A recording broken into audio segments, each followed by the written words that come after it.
Hi everyone, मैं हूं मोहित गोयल और आप देख रहे हैं टिप्स एंड ट्रिक्स गुरु। आज हम अपने इस वीडियो में बात करेंगे नए रजिस्ट्रेशन के बारे में। आपको लाइव डेमो देंगे कि कैसे नया रजिस्ट्रेशन करना है, कहां कहां क्या क्या डिटेल्स फिल होंगी, जिससे कि आप पहले से ही उन डिटेल्स को लेकर तैयार रहें, आसानी से रजिस्ट्रेशन कर पाएँ। और आपको बता दें कि आपको इस वीडियो को देखने के बाद किसी प्रैक्टिशनर की या किसी कंसल्टेंट की ज़रूरत नहीं होगी अपना रजिस्ट्रेशन अप्लाई करने के लिए। आप खुद भी चाहें तो अपना रजिस्ट्रेशन अप्लाई कर सकते हैं। तो इसके लिए समझते हैं कि कैसे आप इसको अप्लाई कर पाएंगे। तो सबसे पहले आपको इसके पोर्टल पर जाना होगा www.gst.gov.in पर। वहाँ पर टैक्स पेयर नॉर्मल लिखा है, जस्ट उसके नीचे रजिस्ट्रेशन नाउ का ऑप्शन है, तो आप उस पर क्लिक कर सकते हैं। क्लिक करने के बाद जो विंडो खुलेगी वो नई रजिस्ट्रेशन के लिए खुलेगी। तो वहाँ पर आपको बताना है कि आप टैक्स पेयर हैं या फिर आप एज ए प्रैक्टिशनर यहाँ पर रजिस्ट्रेशन कराना चाहते हैं।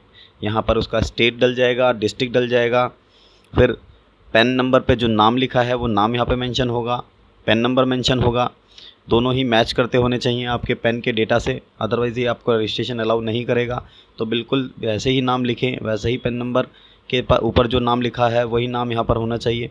उसके बाद आप अपनी ईमेल आईडी यहाँ पर लिखेंगे, जो कि आपकी ऑफिशियल मेल आईडी होगी, क्योंकि यहाँ पर आपको ओटीपी मिलने वाला है। यहाँ पर आपको अदर इन्फॉर्मेशन भी यहीं पे मूव करेंगी, तो आपको एक वैलिड और यूज़ की जाने वाली आईडी यहाँ पर मेंशन करनी है। आपको अपना मोबाइल नंबर यहाँ देना है और उसके बाद इमेज में जो नंबर लिखा है एज ए वेरिफिकेशन कोड आप उसको यहाँ डालेंगे और प्रोसीड पर क्लिक करेंगे। तो इससे आपका फर्स्ट पेज कंप्लीट हो जाएगा और आप उसके नेक्स्ट पेज पर ओटीपी वेरिफिकेशन पर जा सकते हैं। फिर नेक्स्ट पेज पर जब आप जाएंगे, जैसे ही आप प्रोसीड पे यहाँ क्लिक करेंगे तो आपको दो मैसेजेस सेंड होंगे, एक आपकी ईमेल आईडी पर और एक आपके मोबाइल नंबर पर। आपके वहाँ पर जो ओटीपी प्राप्त हुआ है, ओटीपी जो आपको रिसीव हुआ है मेल आईडी पर और मोबाइल नंबर पर, वो आपको यहाँ फिल करना होगा और फिर प्रोसीड पर क्लिक करना होगा। जैसे ही ओटीपी डालकर आप वेरीफाई करेंगे तो आपका एक टेम्परेरी रेफरेंस नंबर जनरेट हो जाएगा और ये आपका पार्ट ए कंप्लीशन हो जाएगा। उसके बाद आपको ये जैसे ही टेम्परेरी नंबर मिलेगा, आपको 15 दिन का टाइम दिया जाएगा, जिसके अंदर आप अपना पार्ट बी फिल कर सकते हैं। इस पार्ट बी में बहुत सारी डिटेल्स हैं जो आपको फिल करनी होंगी, तो आपको एक समय दिया जा रहा है जिसमें आप इस डिटेल को कंप्लीट करेंगे। अदरवाइज़ ये आपका टेम्परेरी रेफरेंस नंबर एक्सपायर हो जाएगा और आपको इसको वापस फिर दोबारा से ही रजिस्ट्रेशन करना होगा। तो आप यहाँ पर प्रोसीड पर क्लिक करेंगे। जैसे ही प्रोसीड पर क्लिक करेंगे आपको ये वापस लॉगिन वाली विंडो पर लेके जाएगा, बट यहाँ पर आपको अपना टेम्परेरी रेफरेंस नंबर यहाँ डालना है और यहाँ पर इमेज में दिया हुआ नंबर यहाँ डालना है और उसके बाद प्रोसीड पर क्लिक करना है। तो ये आपको अंदर फॉर्म फिल करने के लिए, पार्ट बी फिल करने के लिए लेके जाएगा। प्रोसीड पे क्लिक करने के बाद आपके मोबाइल पर एक और वेरिफिकेशन कोड जाएगा, यानी ओटीपी सेंड होगा। वो ओटीपी आपको यहाँ फिल करना है, जिससे कि ये वेरीफाई हो पाए कि आप ही ने पहले रजिस्ट्रेशन किया था। जो मोबाइल नंबर आपने दिया था उस पर ये वेरिफिकेशन कोड जाएगा। यहाँ वो डालकर आपको प्रोसीड पर क्लिक करना है। फिर आपको नेक्स्ट माई सेव्ड एप्लीकेशन यहाँ पर दिखाई देगा, जहाँ पे जीएसटी रजिस्ट्रेशन फॉर्म 01 जो है वो दिखाई देगा, जो कि इनकम्प्लीट फॉर्म है। आपको यहाँ पर एक्शन में क्लिक करके उसको एडिट करना है, यानी ओपन करना है और आपको अपनी वहाँ डिटेल्स पूरी फिल करनी है। अब जैसा कि आप देख सकते हैं यहाँ पे बहुत सारी डिटेल्स हैं जो आपको फिल करनी होंगी। बिज़नेस डिटेल्स, प्रमोटर या पार्टनर की डिटेल, ऑथराइज सिग्नेटरी की डिटेल, ऑथराइज रिप्रेजेंटेटिव की detail, place of business, additional place of business, किन गुड्स और सर्विसेज में आप डील कर रहे हैं उनकी डिटेल्स, आपका बैंक अकाउंट डिटेल और आपका स्टेट स्पेसिफिक कोई इन्फॉर्मेशन है तो वो यहाँ फिल कर सकते हैं। उसके बाद वेरिफिकेशन। तो ये सारे फॉर्म एक एक करके आपको फिल करने हैं और जब ये कंप्लीट हो जाएगा तो आपको सबमिट करना है। तो आइए समझते हैं हर एक फॉर्म में आपको क्या क्या इन्फॉर्मेशन देनी है। सबसे पहले बिज़नेस डिटेल के बारे में समझते हैं। बिज़नेस डिटेल में सबसे पहले लीगल नेम आपका ऑटोमेटिक जो टेम्परेरी रजिस्ट्रेशन के टाइम पे आपने दिया था वो आ जाएगा। पैन नंबर यहाँ पे आ जाएगा। उसके बाद ट्रेड नेम में आप जिस नाम से ट्रेड करते हैं उस नेम को यहाँ पे रजिस्टर करना है। उसके बाद आपको कॉन्स्टिट्यूशन ऑफ बिज़नेस फिल करना है कि आप प्रोप्राइटर फर्म हैं, एचयूएफ हैं, आप पब्लिक कंपनी हैं, प्राइवेट कंपनी हैं या अदर कोई एंटिटी है। तो आपको यहाँ से टूल बार में से क्लिक करके सेलेक्ट करना होगा। उसके बाद यहाँ पर डिस्ट्रिक्ट यहाँ पर डालना होगा और अपने स्टेट जुडिक्शन की डिटेल यहाँ पे फिल करनी होगी। स्टेट जुडिक्शन यहाँ से सेलेक्ट करने के बाद आपको कमिश्नरेट का कोड, डिविजनल कोड और रेंज कोड यहाँ पे डालना होगा। आप इसको फाइंड भी कर सकते हैं, जो लिंक आपको रेफरेंस में दिया है यहाँ पे क्लिक करके आप इसको फाइंड कर सकते हैं अपने एरिया के अकॉर्डिंग। अब यहाँ पे एक ऑप्शन है कि आप एज ए कैजुअल डीलर यहाँ पे रजिस्ट्रेशन ले रहे हैं या एक नॉर्मल पर्सन की तरह, तो आप यहाँ पर यस या नो कर सकते हैं। अगर आप एज ए कैजुअल डीलर यहाँ पर रजिस्ट्रेशन ले रहे हैं तो आपको यस करना होगा, अदरवाइज़ आप इसे नो करके आगे बढ़ेंगे। यहाँ पे साथ साथ सेकंड ऑप्शन दिया है जो कि कंपोजिशन स्कीम का है। तो आप समझ लीजिए कि जो ऑलरेडी रजिस्टर्ड पर्सन थे पुराने लॉ में, इनका माइग्रेट यहाँ पर किया गया है, उन लोगों को अपनी कंपोजिशन स्कीम को अवेल करने के लिए एक सेपरेट फॉर्म फिल करना है। लेकिन जो लोग नया रजिस्ट्रेशन करा रहे हैं उनको यहाँ पर ही ऑप्शन दे दिया गया है नए फॉर्म में कि आपको अगर कंपोजिशन स्कीम लेनी है तो आप यहीं पर यस कर सकते हैं और यहाँ पर अपनी एप्लीकेशन दे सकते हैं कि आपको यहाँ पर कंपोजिशन स्कीम चाहिए। उसके बाद आपको रीज़न और टू ऑब्टेन रजिस्ट्रेशन देना होगा कि आपकी थ्रेशोल्ड लिमिट जो 20 लाख या 10 लाख स्पेसिफिक स्टेट में उससे ज़्यादा है, या आप इंटर स्टेट सप्लाई कर रहे हैं इस वजह से रजिस्ट्रेशन ले रहे हैं, या अदर जो भी वहाँ पर रीजंस दिए गए हैं उनमें से आप सेलेक्ट कर सकते हैं रीज़न ऑफ रजिस्ट्रेशन। और जिस डेट पे बिज़नेस स्टार्ट करना है या किया हुआ है तो उस डेट को आपको यहाँ मेंशन करना है।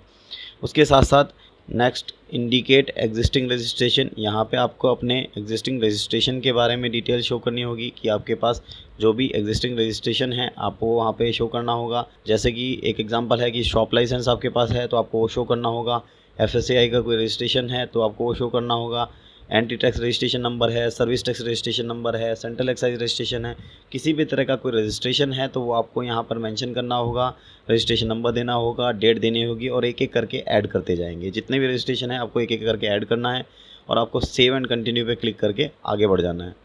फिर नेक्स्ट डिटेल आती है प्रमोटर और पार्टनर की। तो यानी अगर कोई प्रोप्राइटर बिजनेस है तो वो अपने प्रमोटर की डिटेल डालेगा या कंपनी की डिटेल डालेगा, और अगर कोई पार्टनर है तो वो अपने पार्टनर की डिटेल्स यहाँ पे फिल करेगा। यहाँ पर उसका नाम आएगा, मिडिल नेम आएगा, फिर लास्ट नेम यहाँ पे डालना है, फादर का नाम, मिडिल नेम और last name, date of birth यहाँ डलेगी, मोबाइल नंबर डलेगा और ईमेल एड्रेस यहाँ पे उसका डालना होगा। फिर यहाँ जेंडर सिलेक्शन होगा कि मेल है, फीमेल है, अदर है, और यहाँ पर टेलीफोन नंबर उनका यहाँ पे डालना होगा। उसके साथ अब जिस पर्सन की डिटेल आपने यहाँ पे फिल की है as a promoter, as a partner, उसकी आइडेंटिफिकेशन इन्फॉर्मेशन डालनी होगी, यानी उसका डेजिग्नेशन क्या है आपकी फर्म में, यहाँ पर उसको डिटेल डालना होगा। एज ए पार्टनर है, एज ए प्रोप्राइटर हैं, या फिर कोई डायरेक्टर हैं, मैनेजिंग डायरेक्टर हैं, जो भी आप डिटेल यहाँ डालना चाहते हैं वो यहाँ पर उसकी डेजिग्नेशन डिटेल डल जाएगी। और उसके बाद अगर कंपनी के केस में डायरेक्टर इन्फॉर्मेशन होगी, आइडेंटिफिकेशन नंबर होगा, यानी डिन नंबर यहाँ डलेगा। अदरवाइज़ ये कॉलम मैंडेटरी नहीं किया गया है, आप इस पर फिल नहीं करेंगे। उसके बाद सिटीजन ऑफ इंडिया में यस होगा। फिर नेक्स्ट उस बंदे का पैन कार्ड जिसकी डिटेल आप यहाँ दे रहे हैं। अगर कोई फॉरेनर है तो उसका पासपोर्ट नंबर होगा, और इसके साथ साथ आप आधार नंबर जिनका अवेलेबल है वो डाल सकते हैं यहाँ पर। इसके बाद उनकी रेजिडेंशियल एड्रेस की डिटेल यहाँ पे देनी होगी, बिल्डिंग नंबर, फ्लोर नंबर, उसकी प्रेमाइसिस का नंबर या बिल्डिंग का नाम। उसके साथ साथ डॉक्यूमेंट अपलोड करने होंगे जो कि एक फ़ोटोग्राफ होगा। तो उस फोटोग्राफ का साइज़ 100 KB से ज़्यादा नहीं होना चाहिए, तो आप ऑलरेडी इसको रिसाइज़ कर लीजिए जो भी डिटेल आप फिल करने वाले हैं। तो उस फोटोग्राफ का साइज़ 100 KB तक होना चाहिए, उससे कम होना चाहिए, तभी यहाँ पे अपलोड कर पाएंगे। तो वो फ़ोटो आप अपलोड यहाँ से कर देंगे, ब्राउज़ में जाके आप उसको सेलेक्ट कर सकते हैं और फिर यहाँ पर अपलोड कर सकते हैं। फिर अदर इन्फॉर्मेशन में आपको टिक करना है कि आप इसी पर्सन को जिनकी डिटेल यहाँ पर डाली है उसको ऑथराइज सिग्नेटरी बनाना चाहते हैं या नहीं। तो अगर यहाँ पर आप यस करते हैं तो वो एज ए ऑथराइज सिग्नेटरी यहाँ पे शो होने लगेंगे, अपने सर्टिफिकेट में एज ए ऑथराइज सिग्नेटरी दिखेंगे। अगर आप नो करते हैं तो यहाँ पर उसको ऑथराइज सिग्नेटरी नहीं बनाया जाएगा। आप नेक्स्ट कॉलम में अपने ऑथराइज सिग्नेटरी की डिटेल फिल कर सकते हैं। नेक्स्ट कॉलम है ऑथराइज सिग्नेटरी का, तो यहाँ पर आप ऑथराइज सिग्नेटरी की डिटेल डालेंगे। यहाँ पर आप उसमें प्राइमरी ऑथराइज सिग्नेटरी पर टिक कर सकते हैं कि प्राइमरी ऑथराइज सिग्नेटरी ये पर्सन होगा या नहीं, तो यहाँ पर टिक कर सकते हैं। अगर नहीं बनाना प्राइमरी ऑथराइज सिग्नेटरी तो आप उसे हटा सकते हैं। इसके बाद पर्सनल डिटेल यहाँ पे डालेंगे, नाम, middle name, last name, father का नाम, उनका मिडिल नेम, उनका last name, date of birth, mobile number और ईमेल एड्रेस, ये सारी डिटेल यहाँ पर फिल करनी होंगी। फिर जेंडर सिलेक्शन, मेल, फीमेल या अदर, और उनका STD कोड के साथ टेलीफोन नंबर। इसके साथ साथ आइडेंटिफिकेशन इन्फॉर्मेशन देनी होगी कि उनकी डेजिग्नेशन क्या है।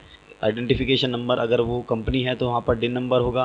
उसके बाद permanent account number, passport number और आधार नंबर, जैसे हमने पहले फिल किया था सेम वैसे ही यहाँ पे फिल करना है। और उसके साथ कंप्लीट रेजिडेंशियल डिटेल यहाँ पर डालनी होंगी। उसके बाद डॉक्यूमेंट जो अपलोड करने होंगे वो ऑथराइजेशन का प्रूफ अपलोड करना होगा कि उनको ऑथराइजेशन किसने किया है। तो यहाँ पर लेटर ऑफ ऑथराइजेशन भी अपलोड किया जा सकता है, या कंपनी के केस में बोर्ड रेजोल्यूशन की कॉपी यहाँ पर अपलोड की जा सकती है ऑथराइज़ करने के लिए। उसके बाद उनकी एक फ़ोटोग्राफ जो कि 100 KB से ज़्यादा की नहीं होनी चाहिए वो यहाँ पर अपलोड करनी होगी। यहाँ पर एक फ़ोटो लेने का भी ऑप्शन दिया गया है, तो आप टेक पिक्चर पर क्लिक करके अपने लैपटॉप के वेबकैम से भी फ़ोटो क्लिक कर सकते हैं, जो कि यहाँ पर अपलोड हो जाएगी। अब एक से ज़्यादा ऑथराइज सिग्नेटरी का अगर अपॉइंट करने हैं तो यहाँ पर ऐड न्यू करके आप एक और ऑथराइज सिग्नेटरी वहाँ पर ऐड कर सकते हैं, और इनमें से सेलेक्ट कर सकते हैं कौन प्राइमरी ऑथराइज सिग्नेटरी बनेगा इसमें। तो उसके बाद यहाँ पे आप सेव एंड कंटिन्यू करके नेक्स्ट फॉर्म पे जा सकते हैं, जहाँ पर आपको ऑथराइज रिप्रेजेंटेटिव की डिटेल फिल करनी है। अगर आप कोई ऑथराइज रिप्रेजेंटेटिव यहाँ पर अपॉइंट करना चाहते हैं तो यहाँ पर आप यस कर सकते हैं, अदरवाइज़ आप इसे नो करके ही सेव एंड कंटिन्यू करके आगे बढ़ सकते हैं। अगर यहाँ पे आप उसको यस करते हैं तो यहाँ पे दो ऑप्शन है कि आप जीएसटी प्रैक्टिशनर को यहाँ पर अपॉइंट करना चाहते हैं या किसी अदर पर्सन को यहाँ पर डिटेल डालना चाहते हैं।